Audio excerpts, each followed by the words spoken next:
मन तू चल रे सुख के सागर, जा शब्द सिंधु रत्नागर। आदरणीय गरीबदास साहिब जी को परमात्मा सचखंड लेकर गए थे और फिर उनको वापस छोड़ा था, अपना गवाह बनाया था, उनको समझाया था बेटा ये काल के जाल में फंसे हुए हैं आपके सभी भाई बहन, और इनको समझाना है, ये ज्ञान मैंने तुझे दिया है, इसको प्रमाणित करके जाना।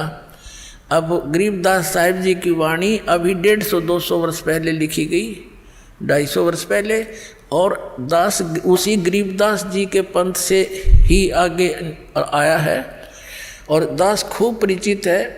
परमात्मा ने ऐसी सख्त हिदायत दे रखी थी गरीबदास जी को, और गरीबदास जी ने आगे फिर ऐसी सख्ती से काम लिया कि इस वाणी में अगर किसी ने फेर बदल किया तो उसकी वो खैर नहीं रहेगी। ये दास देखा करता था कि गरीबदास ही संत महात्मा होते थे, ग्रंथ साहब में बहुत कुछ ऐसी बातें लिखी थी, वो चाहते थे किसी ने इसमें संशोधन कर दे थोड़ा। तो एक ने कोशिश की थी, उसको अधरंग मार गया संत को, आजीवन दुखी रहा। तो सब ने ये मान लिया कि जो इसके अंदर लिखा है परमात्मा का आदेश है, गरीबदास जी नाराज हो जाएंगे, इसको चेंज नहीं करना, ना तो ये भी बिगाड़ देते स्वरूप इस वाणी का। और इतनी ये प्रकाश में आई नहीं, इतनी पॉपुलर नहीं हुई।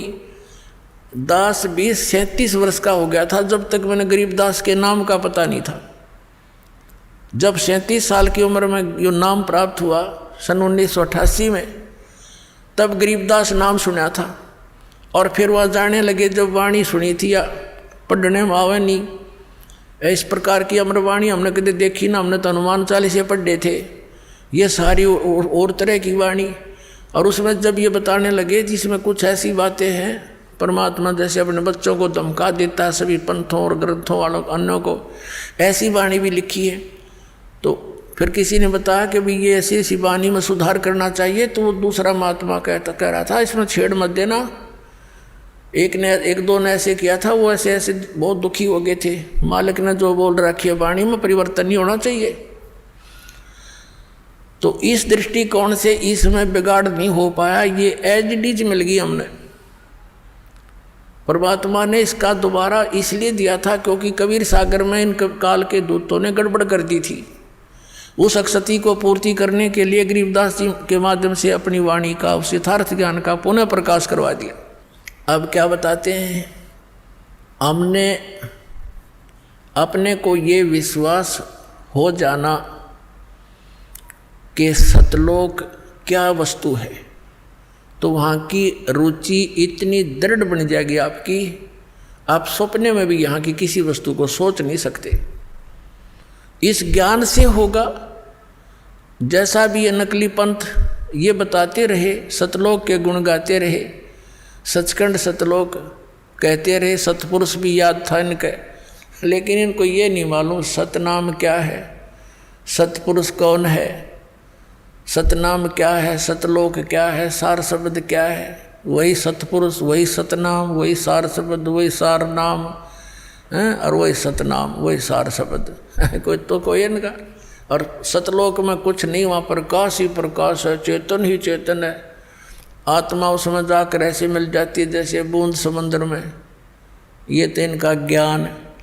और फिर समाधान, पांचों नाम काल के जाप करो, यो इनका समाधान। और जाओ सतलोक ये फूटे भाग तरे, टिकट तल कटवारे लोग कलबस की। और जाना था हमने 7 समुद्रों पार, जहाज की टिकट चाहिए थी, वह उनके पास नहीं। और बात करें हम जाएंगे दूसरे देश में, यानी दूसरे देश से स्वदेश आना हो, टिकट तय ले रखी लोकल बस की, और बताओ इन के जहाज की सतलोक हिंदुस्तान आवांगे, तो वो जहाज की टिकट तो अलग से होती है, वो लोकल बस की टिकट से अलग होती है। तो ये सतनाम जो है ये यहाँ से सतलोक जान की टिकट है। और सारनाम फिर इस पर उधर का पंच लग जाएगा, ले बात बन गई, फिर वहीं पहुँचेंगे हम सतलोक में। तो वहाँ ऐसी सृष्टि है जो यहाँ तो काल ने डुप्लीकेट बनवा रखा, सारा मटेरियल नकली, 5 तत्व 3 गुण से ये नाशवान है सारा कुछ। यहाँ के सब भगवान, इनके देवता कृत्रिम, ये सब नाशवान है। और वहाँ सतलोक के अंदर अभी परमात्मा ने अभिज्ञान सुनाते हैं, जैसा कि श्रीमद् भगवद गीता अध्याय नंबर 7 के श्लोक 29 में कहा है कि तत्ब्रह्म को जानकर और सारे अध्यात्म ज्ञान से परिचित, सभी कर्मों से परिचित प्राणी केवल जरा और मरण से, जरा माने वृद्ध अवस्था बुढ़ापा, मरण माने मृत्यु से छूटने का प्रयत्न करते हैं, वे उस तत्ब्रह्म को जानते हैं। तत्ब्रह्म के विषय में अर्जुन ने 8वें अध्याय के प्रथम श्लोक में पूछा कि किम तत्ब्रह्म, वो तत्ब्रह्म कौन है, वो भगवान कौन है जिसको जानने के पश्चात प्राणी केवल जरा और मरण से छूटने का, बुढ़ापे और मृत्यु से छूटने का ही प्रयत्न करता है। 8वें अध्याय के 3रे श्लोक में गीता जी में गीता ज्ञानदाता ने कहा वो परम अक्षर ब्रह्म है, यानी गीता ज्ञानदाता से अन्य है और वो वास्तव में अविनाशी परमात्मा है। गीता जी अध्याय नंबर 15 के श्लोक नंबर 17 में कहा है कि उत्तम पुरुषत्व अन्य परमात्मा इति उदाहरते, यह लोक तरम अविश्य विवर्ती अवैश्वर है, वो अविनाशी परमात्मा है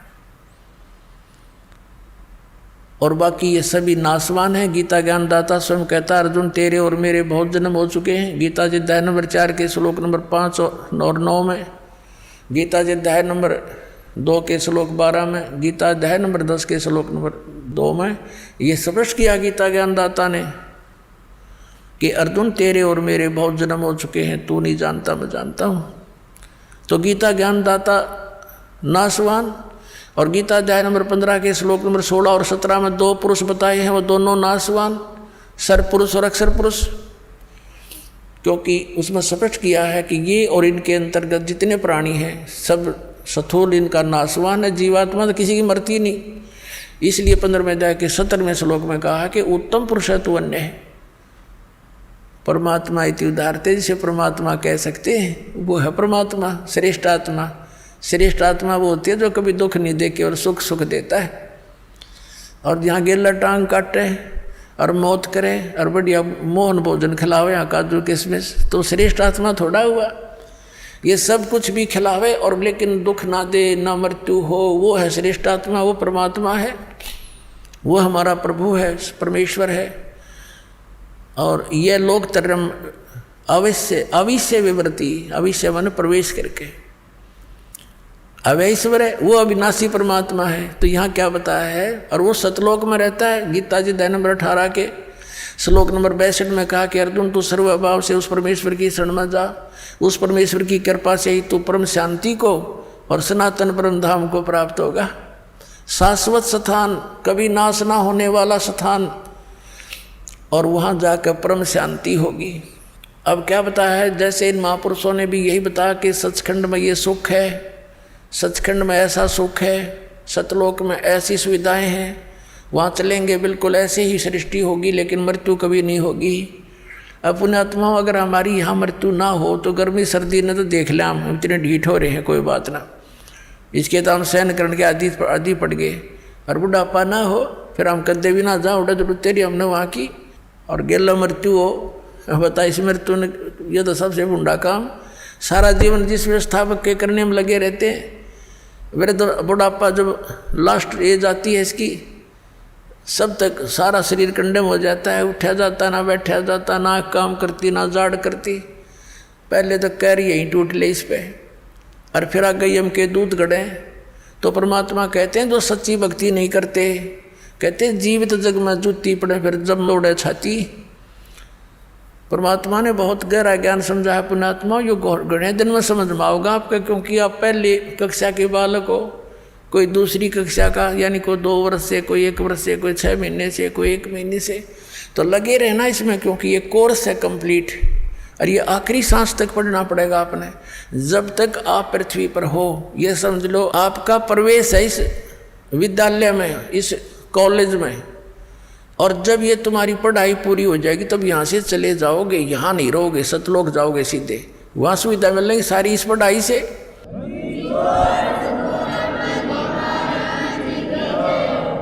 जैसे बच्चा कॉलेज स्कूल पढ़ता है तो उस पढ़ाई का फल उसको वहाँ कॉलेज में नहीं मिलता। वहाँ को अगर कोई बकवाद करता है तो वो अपना जीवन नष्ट करता है। वहाँ सुविधा ले रहा है, पिक्चर देखे, अच्छे खाना खावर, दारू दूरू शराब पीवर, पढ़े नहीं। तो यहाँ जो अन्य कार्य हम कर रहे हैं ये इस कॉलेज के नियमों के विपरीत है। ये नहीं करने आपने तो यहाँ से अपनी पढ़ाई करके खूब मेहनत करके भक्ति करके, और ये सुविधा आपको सतलोक में मिलेंगी। दो बच्चा स्कूल कॉलेज में पढ़ता है उसकी सुविधा उनको बाहर फील्ड में मिलती है, वहाँ नहीं मिलती। वह परमात्मा ने ये दास भेज दिया आपके लिए यहाँ टीचर बना के, और आप स्टूडेंट विद्यार्थी हो। और ये आधुनिक इंस्ट्रूमेंट ये गॉड गिवन है, ये ना समझना मनुष्य की खोज है। ये मनुष्य यही था, 4 युग हो गया, पिछला इतिहास देख लो। एक रेडू में बुग्गी जितना स्थान होता था, और उसमें 6 खच्चर जोड़ के घोड़े और घसीटे फिरा करते ये मानव। कहाँ थी पहले? इनके पास मिट्टी के कटोरा में रोटी खाया करते, कसोरों में। तो ये मालिक ने दिया है कि एक का टीचर बतेरा घर बैठे पढ़ा करेंगे, सुना करेंगे बच्चे अपने मालिक के सारे लेक्चरों को। ये 10 लेक्चर देगा, भगवान का दिया हुआ ज्ञान घर बैठे सुनेंगे और पढ़ा करेंगे, गदगद हो जाएंगे घर पर बैठे। ना ये इंस्ट्रूमेंट मनुष्य बना दे, या भूल है जीव की, सपने में भी ना सोचना। इसलिए दाता ने दया करी, यह भी से बने ये टीवी टावी, ये पहले ना बने। 5500 वर्ष हो गए कलयुग ने बीते हुए ने, अब यह पिछली पीढ़ी आनी थी, इसलिए मालिक ने आपको शिक्षित भी किया। और ये सुविधा इंस्ट्रूमेंट दिए, प्रोजेक्टर दिया, आप इतनी दूर बैठे आसानी से प्रमाण देख सकते हो, निरसन से हो जाते हो, 1 मिनट के अंदर ज्ञान समझ में आ जाता है।